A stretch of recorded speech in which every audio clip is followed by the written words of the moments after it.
Hi friends, आज आपण इकडे बघणार आहोत उकडीचे मोदक, तेही तांदळाच्या पिठाशिवाय, उकडीशिवाय। अगदी मस्त मऊ लुसलुशीत बनतात हे मोदक व आपल्याला खाताना कळणारही नाही की हे तांदळाच्या पिठाशिवाय बनवलेले उकडीचे मोदक आहेत। चला तर मग आपण रेसिपीला सुरुवात करूया। इथे मी 1 वाटी खवलेलं ओलं खोबरं घेतलं आहे।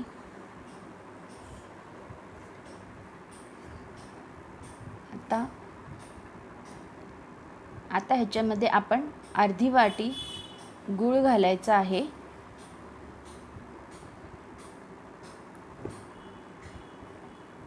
गूळ घातल्यानंतर त्याच्यामध्ये आपण एक अर्धा टीस्पून तूप घालायचं आहे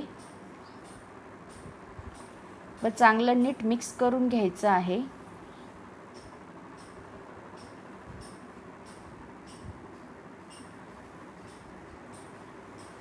चांगलं नीट मिक्स करून झाल्यावर त्याच्यावरती आपण एक झाकण ठेवायचं आहे।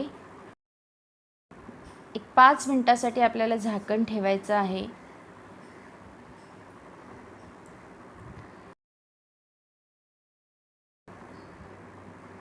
त्याच्यामध्ये थोडीशी वेलची पूड घालायची आहे व नीट व्यवस्थित ढवळून घ्यायचं आहे।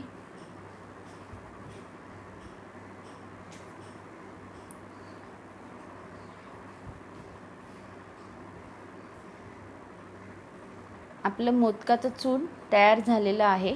आपण गॅस बंद करूया व थोडा वेळ थंड करण्यासाठी ठेवून देऊया। आता इथे मी 1.5 कप पाणी घेतलेलं आहे। त्याच्यामध्ये थोडंसं मीठ घालायचं आहे व 1 ते 1.5 चमचा आपण तेल घालायचं आहे। इथे मी छोटा चमचा घेतला आहे। झाकण ठेवून पाण्याला एक चांगली उकळ काढायची आहे। आता इथे माझ्या कॅमेऱ्याची बॅटरी थोडी लो झाल्यामुळे मधला भाग मी शूट करू शकले नाही। त्यासाठी आता इथे मी 1 कप रवा घेतलेला आहे, तो पाण्यात घालून अशी चांगली आपण उकड तयार करून घ्यायची आहे।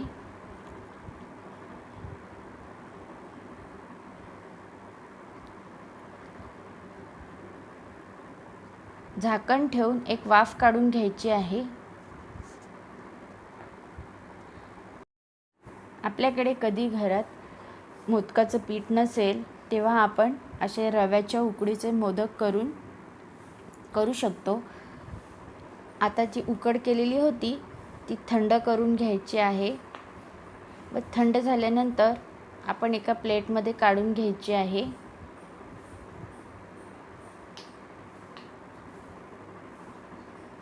आता त्याच्यामध्ये थोडं पाणी घालून अगदी मऊसर असं पीठ मळून घ्यायचं आहे। असे रव्याच्या उकडीचे मोदक तुम्ही नक्की ट्राय करा व ते कसे बनले ते आम्हाला कमेंट्सद्वारे नक्की कळवा। पीठ मळताना थोडासा तेलाचा हात लावायचा आहे। आपण बघू शकता पीठ अगदी मस्त मऊसूत मळून झालेलं आहे। थोडासा 1 चमचा तेल लावायचा आहे व पुन्हा पीठ चांगलं नीट मळून घ्यायचं आहे। पीठ मळून तयार झालेलं आहे। आता त्याचा एक छोटासा पिठाचा गोळा घ्यायचा आहे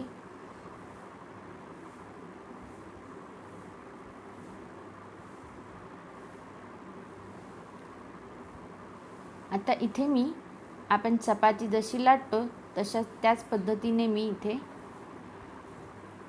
पिठाची लाती जी आहे ती लाटून घेते आहे। त्याच्यामध्ये आता आपण तयार केलेलं खोबऱ्याचं चूर्ण भरायचं आहे।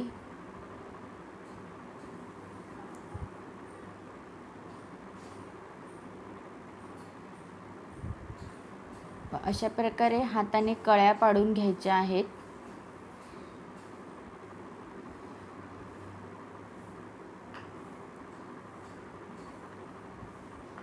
हाताने लाती वळण्यापेक्षा मी असे लाटून माझे मोदक फटाफट बनतात। आता सर्व कळ्या एकत्र करायच्या आहेत.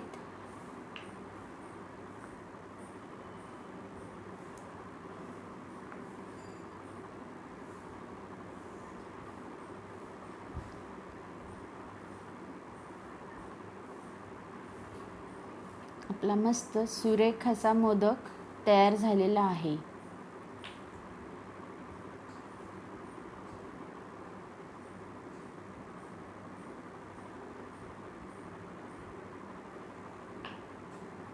सर्व मोदक तयार करून झालेले आहेत.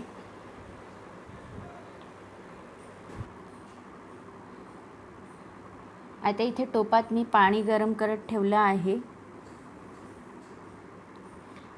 चाळणीमध्ये केळीचं पान ठेवायचं आहे व सर्व तयार केलेले मोदक अशा प्रकारे लावून त्याच्यावरती झाकण ठेवायचं आहे आणि एक 10 ते 15 मिनिटासाठी मोदक वाफवून घ्यायचे आहेत.